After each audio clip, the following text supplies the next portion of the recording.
Jeux et enjeux, Abdias Harouna.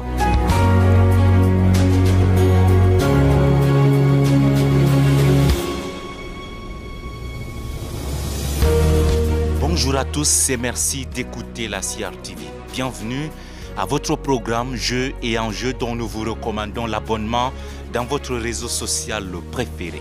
L'Afrique et le terrorisme, le divorce semble-t-il inimaginable.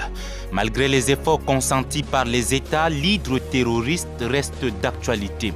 AQMI, Al-Qaïda au Maghreb islamique au Sahel, Boko Haram dans le bassin du lac Tchad, les Chebab en Somalie, autant de menaces. Des menaces dites nouvelles puisqu'elles s'ajoutent à un palmarès conflictuel déjà reluisant pour le continent. En face, le tableau des organisations créées pour restaurer la paix est aussi chargé. La CBLT, Commission du bassin du lac Tchad avec sa force multinationale mixte, le G5 Sahel dont la mort est actée en juillet dernier par Mohamed Bazoum, président du Niger après le départ du Mali de l'organisation, la CEDEAO, Communauté économique des États de l'Afrique de l'Ouest avec ECOFOS, le projet commun de lutte contre le terrorisme et les coups d'État. Alors, question, quelle est la pertinence de ces organisations face à la menace terroriste? À quoi servent-elles vraiment? À quels défis font-elles face? Afrique, des forces régionales de lutte contre le terrorisme, pourquoi faire? C'est la trame de cette nouvelle édition de Jeux et enjeux. On en parle. On en parle avec Sedi Kaba, bonjour. Oui, bonjour. Journaliste, écrivain, vous êtes auteur de plusieurs ouvrages, notamment pour comprendre Boko Haram ou encore Voyage au cœur de Boko Haram, enquête sur le djihad en Afrique subsaharienne. Ouvrages tous deux publiés aux éditions L'Harmattan. Votre dernier ouvrage est intitulé Mali, Sahel, notre Afghanistan à nous, point d'interrogation, publié aux éditions Impact. Merci bien d'être en ligne avec nous de Paris. Première question, la lutte contre le terrorisme en Afrique a-t-elle vraiment besoin des forces comme celle annoncée par la CEDEAO? On parle de ECOFOS, le projet commun de cette organisation. Alors, depuis plusieurs années, le terrorisme et les défis sécuritaires au Sahel sont devenus un phénomène transnational qui dépasse un pays pris isolement. Il est tout à fait juste et pertinent que les États cherchent à construire une réponse régionale, une réponse transnationale. Parce que les groupes djihadistes se servent du territoire d'un pays pour attaquer un autre, se replient dans un autre après avoir commis le forfait dans un autre. Donc, il est tout à fait normal que les États réfléchissent à une possibilité de mutualiser leurs moyens, de mutualiser les renseignements, de se mettre ensemble pour construire une réponse efficace. De ce point de vue, la décision de la CEDEAO de s'impliquer dans la lutte contre le terrorisme est une bonne décision. Elle aurait même dû intervenir depuis longtemps puisque la menace a dépassé les cadres des pays sahéliens pour arriver dans les pays du Golfe de Guinée comme le Bénin, le Togo, la Côte d'Ivoire et même le Ghana. Justement, de quoi est révélatrice la récurrence des défis sécuritaires en Afrique? Alors, la récurrence des défis sécuritaires sur notre continent révèle plusieurs aspects. À la fois, le déficit d'organisation de nos systèmes de sécurité pour les adapter aux réalités de nos différents pays. Lorsque vous prenez les pays du Sahel, comme le Niger qui fait 1 267 000 km², ou le Mali qui fait 1 240 000 km², c'est des territoires assez vastes et il faut adapter la réponse sécuritaire à l'étendue de ces territoires. Souvent, nos pays n'ont pas les moyens matériels et les moyens humains qui leur permettent d'avoir une surveillance de l'ensemble de ces vastes territoires. Un pays comme l'Algérie, parce qu'il a des moyens, qui est encore plus grand que le Niger, qui est encore plus grand que le Mali, arrive à avoir le contrôle de son territoire à la fois sur le plan terrestre et aérien, ce qui n'est pas le cas des autres pays. Ça, c'est un premier aspect. Il y a un deuxième aspect qui est aussi la qualité des ressources humaines. nous n'avons pas suffisamment formé des spécialistes des questions de sécurité et de défense souvent dans nos États, et nous avons plus veillé à former des gens pour assurer la sécurité des centres urbains, de la capitale, des centres de pouvoir, plutôt que d'avoir des gens qui peuvent assurer l'ensemble de territoire.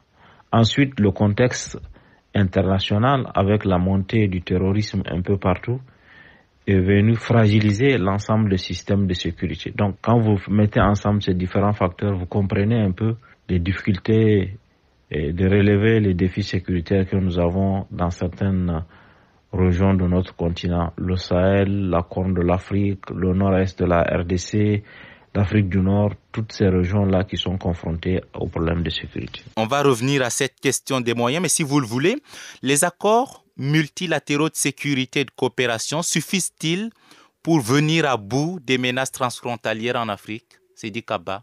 Oui, les accords multilatéraux de coopération en matière sécuritaire sont un premier pas.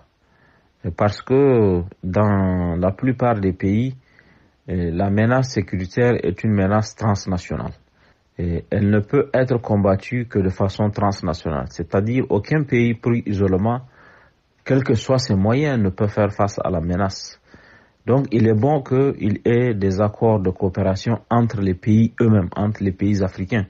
Pour moi, le plus important, c'est pas les accords entre les pays africains et les pays occidentaux ou toute autre puissance, mais c'est des accords multilatéraux entre les pays africains. Par exemple, l'expérience du G5 Sahel, même si elle n'a pas été loin, elle me semblait être une bonne expérience. Il faut que les pays africains eux-mêmes se mettent ensemble pour pouvoir apporter une réponse transnationale à une menace qui est devenue transnationale.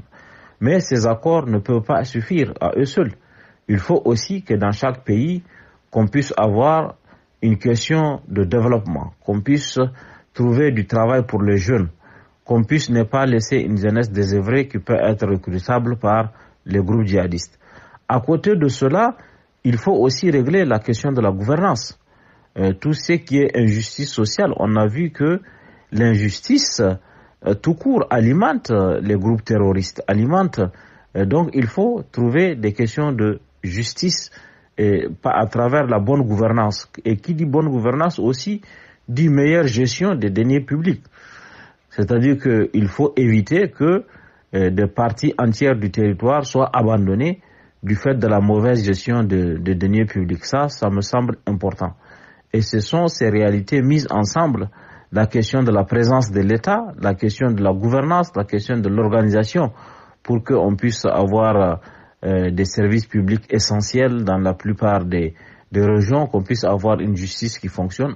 Et lorsqu'on met ensemble tous ces facteurs, on pourrait arriver à relever les défis sécuritaires. Il faut, comme je le dis souvent, éviter de croire que les défis sécuritaires qui se posent à nos pays peuvent être réglés uniquement par la force, par l'achat de drones à la Turquie, par la contractualisation des services de Wagner ou d'autres institutions.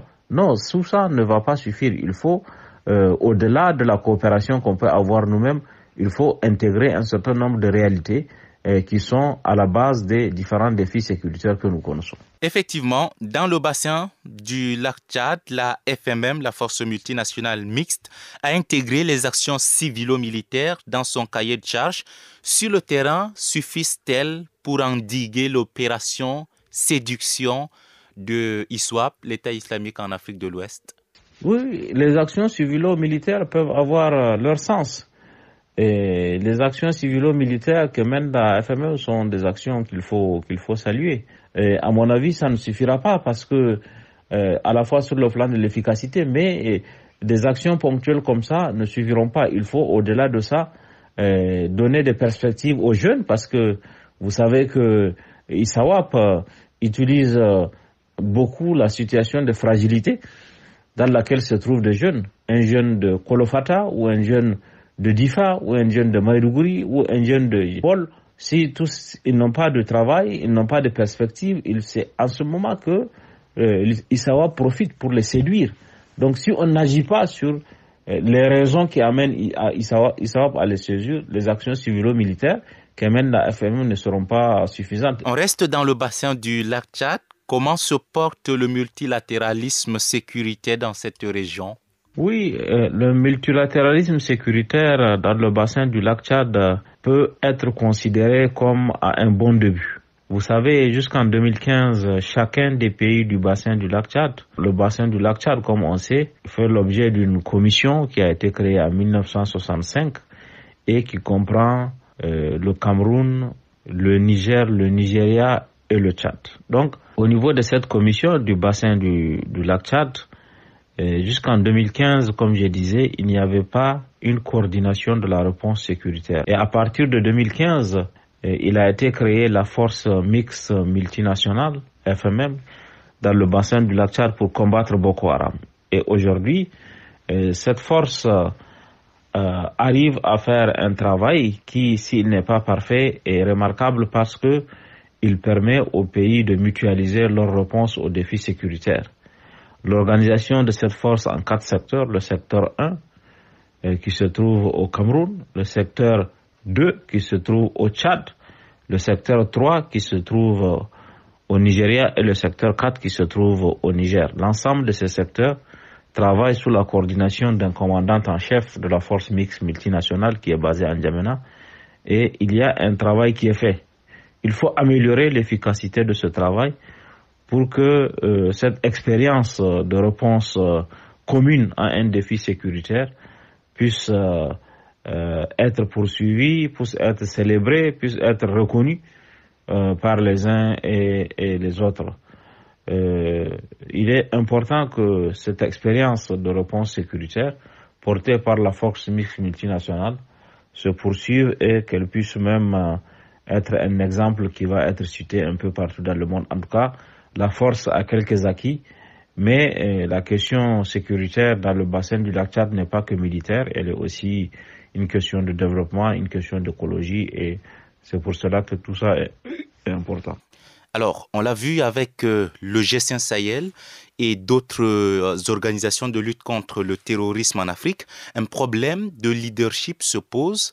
Comment éviter qu'on en arrive à cette même situation avec Ecoforce? Non, en réalité, dans le cas du G5 Sahel, il n'y a pas véritablement il n'y a pas eu un problème de leadership. Le problème essentiel a été le choix fait par les pays du G5 Sahel de compter sur la charité internationale pour financer la force conjointe. La force conjointe de 5000 hommes, à raison de 1000 personnes par pays, n'a pas été mise en place parce que les pays de la CEDEAO ont compté sur les Nations Unies, ont compté sur d'autres bailleurs de fonds pour réunir les 460 millions d'euros. Or, si jamais on continue à confier le financement des questions régaliennes en Afrique à la communauté internationale, on se retrouverait toujours dans la même situation que le G5 Sahel, dans la même situation que la task force de la CEDEAO, dans la même situation que toute autre force. Puisque ces forces-là, c'est la communauté internationale. Et la communauté internationale, ce n'est pas qu'elle n'a pas les moyens, elle finance qui elle veut, quand elle veut. Dans le cas de l'Ukraine, on a vu qu'elle a financé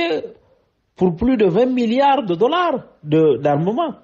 L'Union européenne qui a dit au G5 Sahel, nous on ne finance pas les armes létales, s'est mise à acheter des armes, à fournir des armes à l'Ukraine.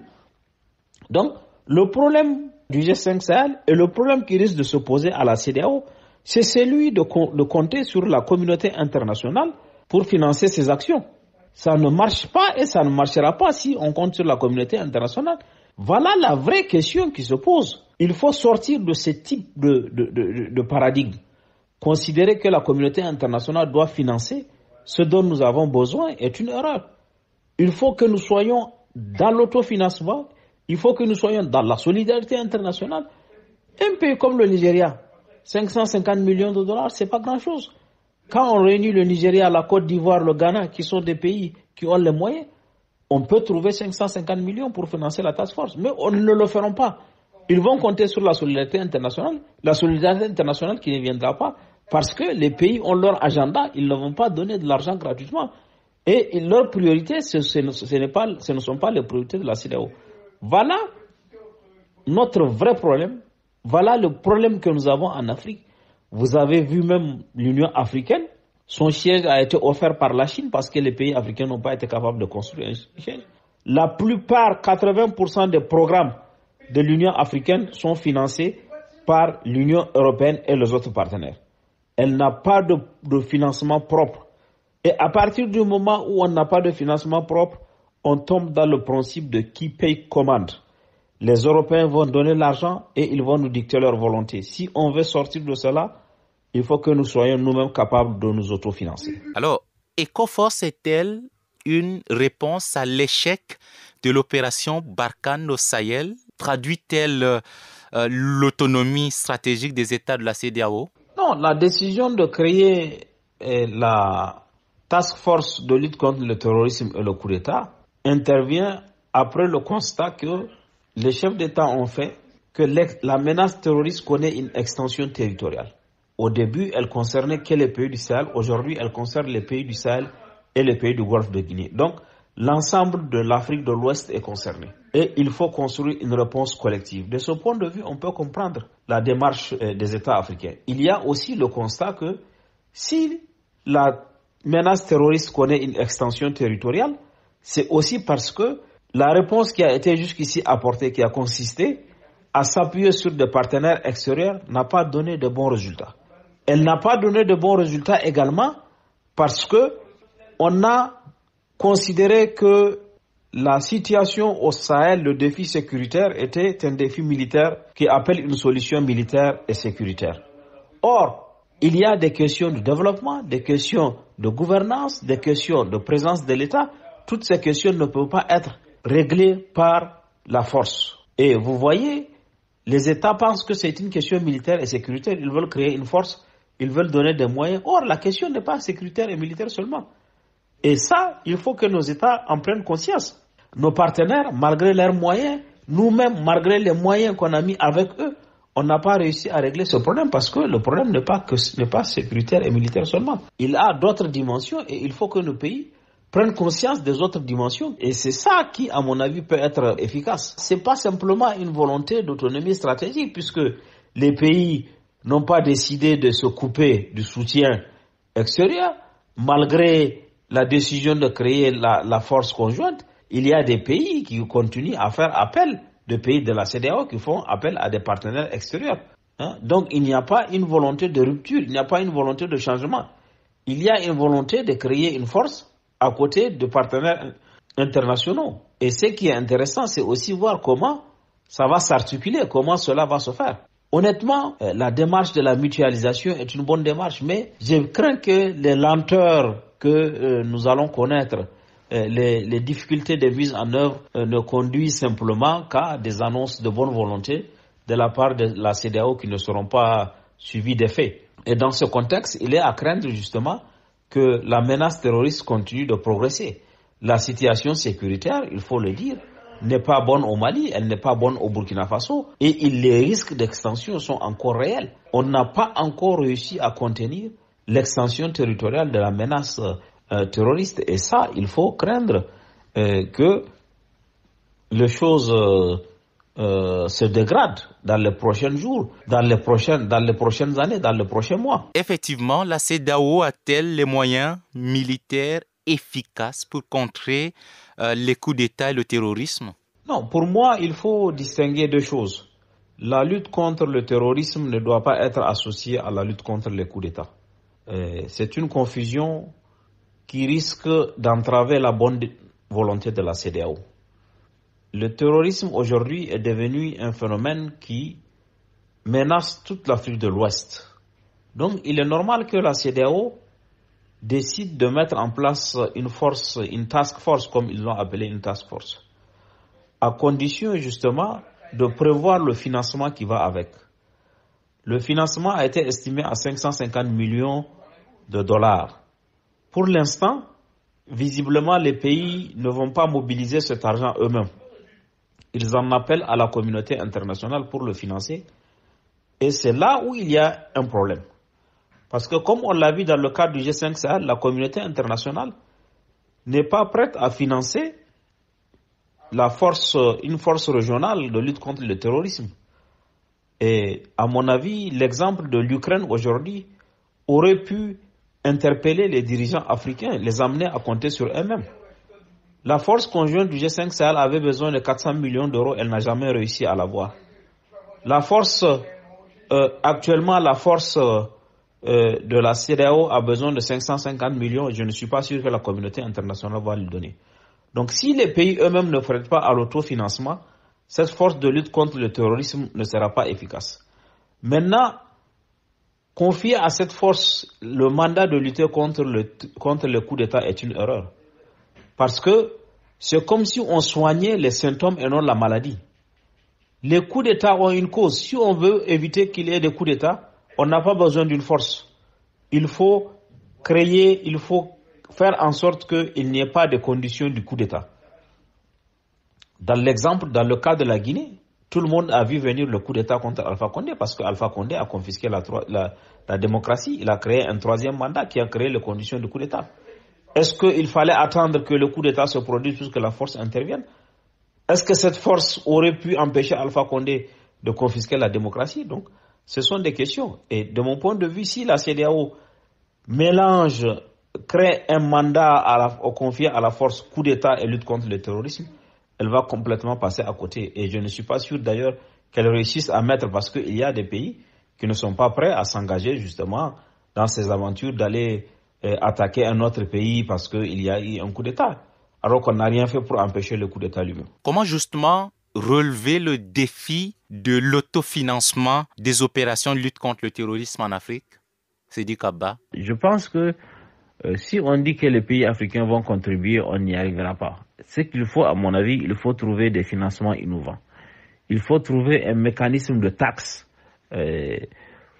sur les importations du matériel militaire. C'est-à-dire que pour chaque contrat que des pays africains passent avec des institutions, il faut prélever un pourcentage pour le reverser à une caisse commune de financement des opérations de maintien de la paix en Afrique par les Africains eux-mêmes. Il faut trouver un mécanisme de financement et ce mécanisme, à mon avis, c'est le contrat d'armement ou le contrat d'équipement. Et puisqu'on dépense beaucoup d'argent pour acheter de l'équipement, pour acheter du matériel, pour acheter des avions, il faudra prévoir sur chaque contrat de verser une part à un fonds commun des pays africains ou un fonds commun d'une sous-région. Comme ça, on pourrait faire de l'autofinancement. Je ne vois pas un autre mécanisme. Si on dit qu'on va compter sur des contributions volontaires ou sur l'aide des autres pays, on n'y arrivera pas. Il faut donc un financement innovant avec des mécanismes innovants, des taxes sur les contrats d'armement, des taxes sur l'exportation de certains ou l'importation de certains produits pour alimenter. Et ça, c'est une façon d'avoir un financement pérenne. Bon, on avait pensé en mettant certaines opérations sous le chapitre 7 de la Charte des Nations Unies, on allait obtenir un financement des Nations Unies, mais comme vous savez, les Américains ne sont pas favorables à ce qu'on mette sous le chapitre 7 parce qu'ils sont les plus grands contributeurs. Ils ne veulent pas qu'on mette ça sous le chapitre 7 pour les obliger à financer. Maintenant, il faut que l'Afrique apprenne à compter sur elle-même. Et la meilleure façon de compter sur elle-même, c'est de trouver des mécanismes de financement. Par exemple, la taxation des contrats d'armement ou des contrats d'importation ou d'exportation du matériel militaire. Et ça peut être une bonne piste et on peut réfléchir à d'autres pistes qui permettent de financer nous-mêmes les questions de sécurité qui nous concernent. Dernière question, Sidi Kaba. Comment faire durer la réponse sécuritaire concertée en Afrique? Oui, le problème de l'Afrique, c'est que même les bonnes idées ne sont pas mises en œuvre. Vous savez, en mai 2013, il a été lors du 50e anniversaire de l'Organisation de l'Unité africaine, qui est devenue Union africaine, il avait décidé de créer la CARIC, la capacité africaine de réaction rapide qui permet d'apporter une réponse concertée à la question sécuritaire. Mais la volonté politique a toujours manqué et elle manquera toujours. C'est pas parce que l'Afrique n'a pas de moyens. L'Afrique, quand il s'agit de faire autre chose, a les moyens. Quand il s'agit de certains privilèges ou de certaines... la plupart sur les 55 chefs d'État, au moins 80 à 90% ont leur avion pour voyager. Ils ne voyagent pas à bord des avions de ligne. Ça veut dire que s'ils ont fait une priorité de la question sécuritaire, ils peuvent. C'est pour ça que moi je pense que le problème de l'Afrique, c'est un problème de volonté politique. Si les pays ont la volonté politique, on peut justement avoir une réponse sécuritaire africaine concertée. Quand vous prenez la question de la force en attente, il était prévu de créer une force en attente de 8 000 hommes par pays. Sur les 5 régions de l'Afrique, on devrait avoir 40 000 hommes prêts à faire face à tout défi sécuritaire. Mais aucune des régions n'a créé véritablement sa force en attente. C'est resté au stade de projet. Depuis que l'idée de la force de l'architecture de paix et de sécurité de l'Union africaine a été créée, on n'a jamais arrivé à mettre en place cette force en attente qui est une très belle idée. Donc, si vous regardez globalement, la question de l'Afrique, c'est un problème de volonté politique. Et si la volonté politique existe, on pourrait passer au stade.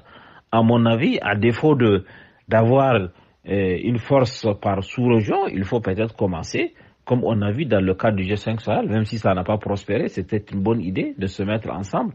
Peut-être que progressivement, on arrivera à des idées où 5-6 pays africains peuvent se mettre ensemble. Là, on a une tentative avec l'initiative d'Accra qui veut créer avec la CEDEAO une force ouest-africaine de lutte contre le terrorisme et les coups d'État, même si je ne sais pas s'il faut lutter contre les coups d'État. En tout cas, une force africaine de lutte contre le terrorisme qui est en train de germer. Et ça, c'est vers ça qu'il faut aller, mettre de la volonté politique pour pouvoir créer des institutions africaines qui répondent aux questions de sécurité. Ce sera le mot de la fin. Merci Seydi Kaba d'avoir été en ligne avec nous de Paris. Je rappelle que vous êtes journaliste, écrivain, auteur de plusieurs ouvrages.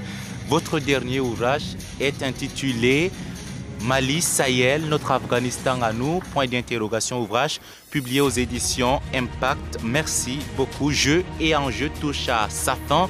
Je suis Abdias Harouna. À samedi 10h pour une nouvelle édition. Au revoir.